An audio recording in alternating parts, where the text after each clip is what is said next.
back to our channel. So today in this video we are going to discuss about how to create chatbots using OpenAI GPTs. So without wasting much of our time, let's get straight into the video.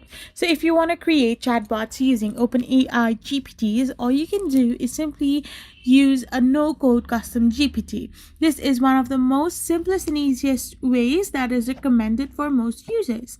For this, all you gotta need is an active ChatGPT Plus or enterprise subscription. So you need to simply go on ChatGPT Plus. Once you are in your ChatGPT Plus, you need to simply go and tap on the ChatGPT editor.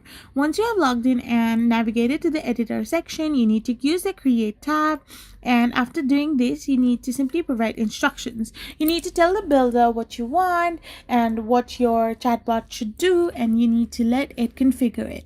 After this, you can add knowledge, which is completely optional. You can also define capabilities, which is also completely optional, and you can simply test it and publish it.